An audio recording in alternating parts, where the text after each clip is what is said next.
Assalamu alaikum. Welcome to today's tutorial. In this tutorial, you will learn about the basic process management system calls that are exit call and wait call. Apart from for call, we will learn about these type of calls, and these are used for process termination and process synchronization. These are very important system calls, and we will learn and we will explore them. So this is our lab task manual 5, and we will move on to our lab task 5. In this task, we will learn all the basic concepts related to exit and wait system call, and we will also explore what is an orphan process and how we can create ourselves the orphan process in our operating system in Linux basically. So before going to exit system call, मैं आपको एक और बात बताऊंगी कि हमारे पास fork की call थी वो कैसे work कर रही है.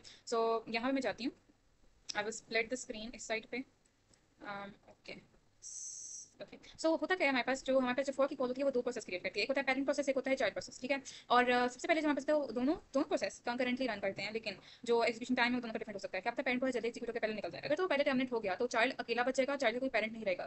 तो ये क्या होता है, फिर चाइल्ड हमारे पास ऑफन प्रोसेस हो जाता है. अगर जो ऑफन प्रोसेस हो गया तो इसका क्या मतलब होगा कि कोई प्रॉब्लम अगर हो जाएगी इसकी. अब इस प्रॉब्लम को रिजॉल्व करने के लिए हम एग्जिट और वेट सिस्टम कॉल यूज करते हैं. ठीक है. अब हम चलते हैं एग्जिट सिस्टम कॉल की तरफ. एग्जिट सिस्टम कॉल होती क्या है और क्यों होती है. एग्जिट सिस्टम कॉल बेसिकली हमारे पास होती है प्रोसेस को टर्मिनेट करने के लिए. अगर क्योंकि जो एक प्रोसेस होता है वो बहुत सारी सोर्सेज यूज करता है सीपीयू की, वो सीपीयू का टाइम यूज कर रहा है, वो सीपीयू की मेमोरी यूज कर रहा है, वो कुछ ना कुछ यूज कर रहा है. तो ये सब चीजें जो हैं वो डीएलोकेट कैसे होंगी. जो ऑपरेटिंग सिस्टम है वो हमें एग्जिट सिस्टम की कॉल देता है, और एग्जिट सिस्टम की कॉल हमारे पास ग्रेसफुली टर्मिनेट करती है. ग्रेसफुली का मतलब है कि क्लीन अप भी कर देगी, रिसोर्सेज को रिलीज भी कर देगी, और हमारी जो प्रोसेस है उसको उसकी इतनी मेमोरी है उसको डीएलोकेट भी करके दे देगी. अदरवाइज अगर तो ये काम नहीं होता तो फिर वो क्या होता है कि प्रोसेस ज़ॉम्बी प्रोसेस बन जाता है. ज़ॉम्बी प्रोसेस का मतलब ये कि प्रोसेस तो खत्म हो गया है लेकिन उसकी जो एंट्री है वो अभी तक प्रोसेस टेबल में आ रही है. इसका क्या मतलब है कि अभी प्रोसेस तो खत्म हो गया, अभी भी एंट्री आ रही है. इसका मतलब कोई ना कोई रिसोर्स है, कोई ना कोई उसकी मेमोरी है जो कोई डीएलोकेट नहीं. उसके लिए हम लोग एग्जिट सिस्टम की कॉल यूज करेंगे. एग्जिट की जो हम लोग जो बेसिक मैं यहाँ पे यूज करूंगी, यहाँ पे जो बेसिक सा है हमारा कोडिंग है, छोटी सी एक प्रोग्राम इसका हम लोग वो देख लेते हैं. हमें जाना है अपने लिनक्स पे. इससे पहले मैं एक और काम करूंगी. मेरे पास ऑलरेडी कुछ फोल्डर्स पड़े हैं, मैं उसको डिलीट करूंगी यहाँ से ताकि मैं फोल्डर बना सकूँ लैपटॉप फाइव का. ओके सो आपने जाना है अपने टर्मिनल पे. टर्मिनल पे सबसे पहले मैं जाके एक फोल्डर बनाऊंगी. MKDIR फोल्डर का नेम है लैब टास्क 5. एंटर आपने करना है. आपने अब चेंजिंग डायरेक्टरी कमांड यूज करके लैब टास्क 5 पे मूव करना है. यहाँ पे मैं फाइल बना लूंगी जी एडिट प्रैक्टिस 1.c. ठीक है. यहाँ पे एक फाइल हमारे पास यहाँ पे ओपन हो जाएगी. अब इस फाइल में सिंपल सा छोटा सा कोड है. आपने क्या करना है, hash include stdlib.h library include करनी है. इंट मेन का फंक्शन आ जाएगा, इंट मेन का फंक्शन, और आपने इसमें आपने क्या यूज़ करना है, आपने यूज़ करना है एग्जिट की कॉल. अच्छा एग्जिट की कॉल. अच्छा और आपने इसको क्लोज करके आपने इसको सेव कर लेना है. ठीक है. आपने इसमें जाना है. आपने क्या करना है, GCC प्रैक्टिस 1.c. अच्छा इसमें होता है कि ./8.out. अच्छा इसका मसला ये कि यहाँ पे ना ये थोड़ा सा यहाँ पे इशू आता है इसका. ठीक है. तो कॉपी करके दोबारा लिखना पड़ता है यहाँ पे. अच्छा GCC प्रैक्टिस 1.c. अब ./8.out. ठीक है. अब हम देखते हैं. अब देखें यहाँ पे कोई भी आउटपुट नहीं है. पहली बात है कि प्रोग्राम में कोई आउटपुट नहीं थी. सेकंड ऑफ ऑल मैं आपको बताऊंगी कि एग्जिट जीरो का क्या मतलब है. यहाँ पे अगर आप देखें तो यहाँ पे एग्जिट, यहाँ पे लिखा हुआ मैंने एग्जिट जीरो और एग्जिट वन. एग्जिट जीरो का मतलब होता है कि प्रोसेस सक्सेसफुली टर्मिनेट हो गया, और एग्जिट वन का मतलब होता है कि कोई प्रॉब्लम आ गया प्रोसेस में. वो प्रॉब्लम ऑपरेटिंग सिस्टम की तरफ से हो सकती है. लेट्स से ऑपरेटिंग सिस्टम ने उसको मेमोरी डीलोकेट नहीं किया, रिसोर्स को रिलीज नहीं किया, तो वो ज़ॉम्बी प्रोसेस बन गया. तो उसके लिए हम लोग एग्जिट वन का स्टेटस होता है. ठीक है. अब यहाँ पे एग्जिट जीरो का स्टेटस है, इसका मतलब ये है कि हमारे पास कोई प्रॉब्लम नहीं आएगा और हमारे पास एग्जीक्यूट भी इजीली हो जाएगा. कोई आउटपुट नहीं, एग्जीक्यूट इजीली हो गया, सारी रिसोर्सेज रिलीज भी हो गई. ठीक है.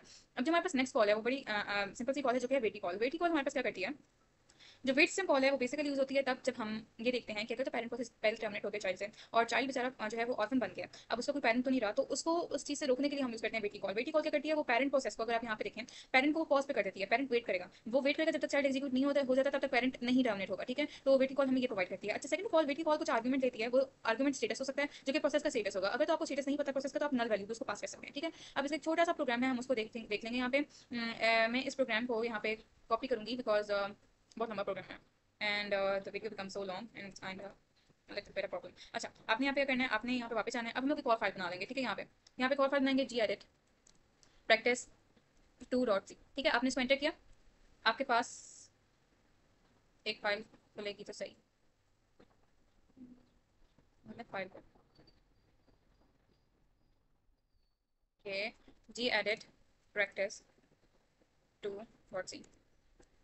एक फाइल ओपन होगी. यहाँ पे मैं इसको पेस्ट करूँगी कोड को. अच्छा ये कोड बड़ा सिंपल सा है. मैं आपको उसकी बेसिक टर्मिनोलॉजी बता देती हूँ क्या है. हमने सारी लाइब्रेरीज इंक्लूड कर ली. अब हम लोग मेन फंक्शन में आते हैं. मेन फंक्शन में मैंने आपको बताया था कि जो वेटी कॉल होगी वो स्टेटस लेगी. मैंने एक स्टेटस डिक्लेयर कर दिया जीरो, उसको जीरो वैल्यू साइन कर दी. ठीक है. अब बिफोर फोर्क मैंने स्टेटस अप्लाई कर दिया। अब मैंने क्या किया, पीआईडी बना दी और फोर्क को कॉल साइन कर दी। अब जब पीआईडी या फोर्क की कॉल साइन, दो प्रोसेस क्रिएट होंगे, एक पेरेंट एक चाइल्ड। अब सबसे पहले तो हमारे पास मैंने आपको बताया था कि पेरेंट पहले एग्जीक्यूट होता है। लेट्स से अगर तो पीआईडी ग्रेटर देन 0 है तो क्या होगा, पेरेंट एग्जीक्यूट होगा, आई am parent process with PID and I am waiting, और पीआईडी उसकी शो हो जाएगी। इसके बाद हम लोगों ने एक वेट की कॉल यूज किया, उसमें नल वैल्यू असाइन कर दिया। जो वेट की कॉल होती है वो क्या करती है, वो बेसिकली पेरेंट को वेट करवाएगी। अब जैसे नेक्स्ट लाइन है वो भी नहीं आउटपुट होगी। अब क्या होगा, जो रिटर्न होगा वो हमारे पास चाइल्ड प्रोसेस में आ जाएगा।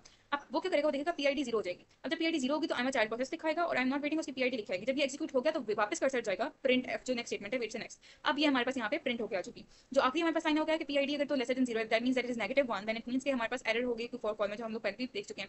आपने इस प्रोग्राम को सेव कर लेना है एंड आपने अपने टर्मिनल पे जाना है। यहाँ पे आपने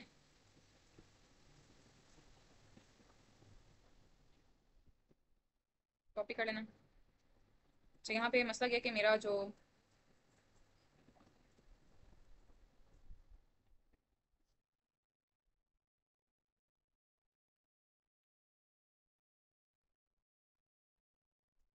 इसमें एक मसला ये है कि जो ये जो है कि Ubuntu स्टक हो जाता है बार बार, इसको मुझे बार बार पावर ऑफ करना पड़ता है, बिकॉज आई नो स्टक हो जाता है। मैं थोड़ा सा दोबारा में देख लेते हैं, चल जाएगा।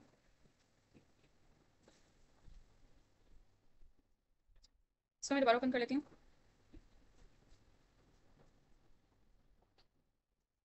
यहाँ पे ओपन हो गया हमारा Ubuntu।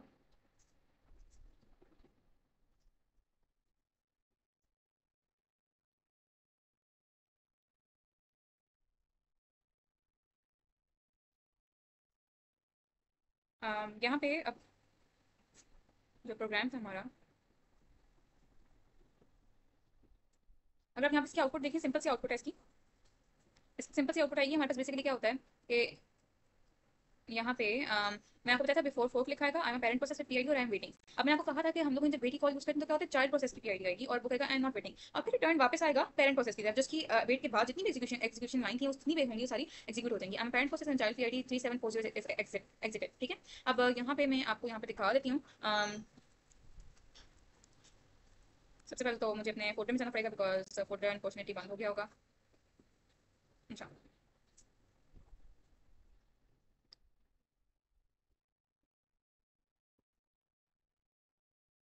टर्मिनल पे जाएंगे, सी डी लैब टास्क 5 था हमारा, उसमें ऊपर जाएंगे, यहाँ पे था जीसीसी प्रैक्टिस 2.c। इसको ओपन करेंगे तो हमारे पास यहाँ पे ./a.co। ठीक है, अब जब अभी देखें वही सेम जो आउटपुट थी हमारे पास शो हो गई है। आज हमारे पास नेक्स्ट आउटपुट, जो हमारे पास नेक्स्ट प्रोग्राम है, उसके लिए हम लोग दोबारा एक न्यू फाइल बनाएंगे, जी एडिट प्रैक्टिस 3.c। ठीक है, अब यहाँ पे हम लोग क्या करेंगे, हमारे पास एक न्यू फाइल ओपन होगी है जिसका नेक्स्ट प्रोग्राम है वो सिंपल सा है एक और, ये जो कि वेट कॉल को ही हमें आपको दिखाएगा कि वेट कॉल कैसे वर्क कर रही है। अब यहाँ पे इस प्रोग्राम में देखते हैं, इस प्रोग्राम में भी सेम वही काम हो रहा है। यहाँ पे क्या है, हम लोगों ने एक स्टेटस दे दिया उसको और हम लोगों ने फोर्क की कॉल कर ली। फोर्क की कॉल जब की है तो हमारे पास अगर तो पीआईडी इक्वल 0 4 प्रोसेस एग्जीक्यूट होगा और पीआईडी उसकी हासिल हो जाएगी। अब यहाँ पे एक और चीज लिखी हुई है, एग्जिट स्टेटस। स्टेटस क्या था, 0। अब क्या है कि एग्जिट स्टेटस 0 का मतलब है कि अगर तो इसका स्टेटस 0, क्योंकि हमने स्टेटस को 0 तो किया, एग्जिट स्टेटस 0 मतलब सक्सेसफुली टर्मिनेट कर जाओ प्रोग्राम को। और else if PID greater than 0 it's mean 1 हो सकती है, तो यहाँ पे क्या होगा, आई एम पेरेंट प्रोसेस और आई एम वेटिंग। अब PID t exited child wait and status. मैंने आपको पहले ही बताया थी कि इसमें जो हमारे पास एक चीज होती है कि हम लोग जब एक्जीक्यूट करेंगे प्रोग्राम को तो यहाँ पे तो पीआईडी ग्रेटर देन 1 है, दैट मींस कि पेरेंट पहले एक्जीक्यूट होता है हमेशा। पेरेंट में आया पहले कंट्रोल, यहाँ पे वो कहेगा कि वो हमारे पास प्रिंट होगी statement I am parent process और PID and I am waiting. अगला हमारे पास हम लोगों ने एक और पीआईडी बनाई है एग्जिटेड चाइल्ड के नाम से, उसको हम लोगों ने वेट का स्टेटस दे दिया। हमने कहा इसको वेट, और स्टेटस क्या था, 0। यहाँ पे क्या होगा, ये इसको वेट करवाएगा, अभी नेक्स्ट टाइम एक्जीक्यूट नहीं होगी। अब क्या होगा, चाइल्ड प्रोसेस पहले चल जाएगा। चाइल्ड प्रोसेस में एग्जिट कॉल है, एग्जिट कॉल का मतलब है कि एग्जिट कर जाओ। ठीक है, अब हम इसको रन करके देखते हैं। यहाँ पे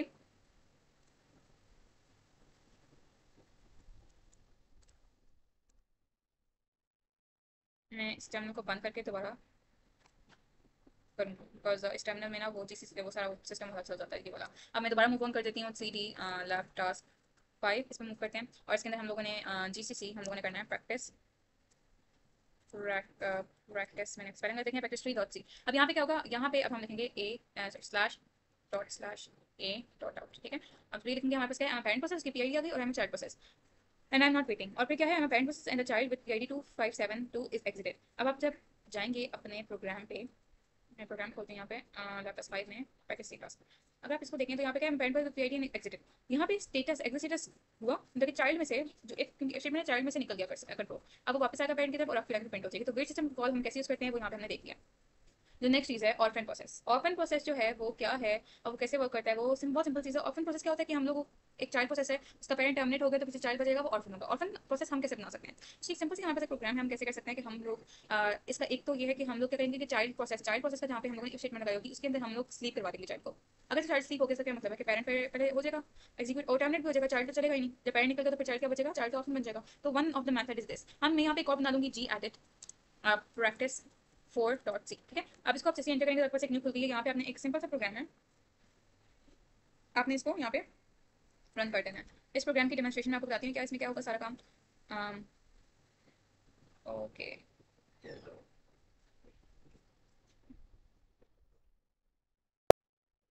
अच्छा, यहाँ पे क्या हो रहा है कि बेसिकली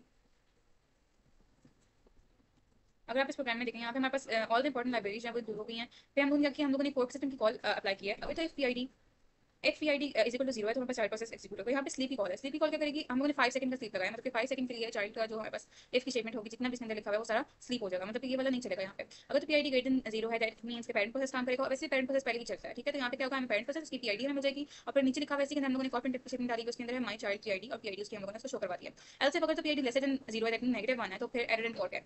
इसमें होता ये है कि अगर तो हमारा जब P I D greater zero है मतलब कि वन है तो यहाँ पे क्या होगा, ये एग्जीक्यूट हो गया। अब कंट्रोल कहाँ आता है? जीरो की तरफ। अगर तो पी आई डी जीरो है यहाँ पे, अब हमको स्लीप पे लगा दिया, इसका क्या मतलब है कि वो स्लीप पे चला गया पूरा चाइल्ड का प्रोसेस। यहाँ पे चाइल्ड नहीं एग्जीक्यूट होगा, अब चाइल्ड क्या बन जाएगा? ऑर्फन प्रोसेस बन जाएगा। तो यहाँ पे अगर आप इसके आउटपुट देखें तो आउटपुट में क्या आ रहा है? I am a parent process P I D this and my child P I D is 3817। ठीक है, तो हमारे पास यहाँ पे यहाँ पास चला और स्लीप हो गया था। स्लीप होने के बाद दोबारा हमारे पास एक और आउटपुट आएगी, I am child process with P I D 3187, my parent P I D is 1519। यहाँ पे क्या होता है बेसिकली कि यहाँ पे हमारे पास जब 5 सेकंड गुजर जाएंगे तो उसके बाद पेरेंट जो है वो दोबारा एग्जीक्यूट होगा।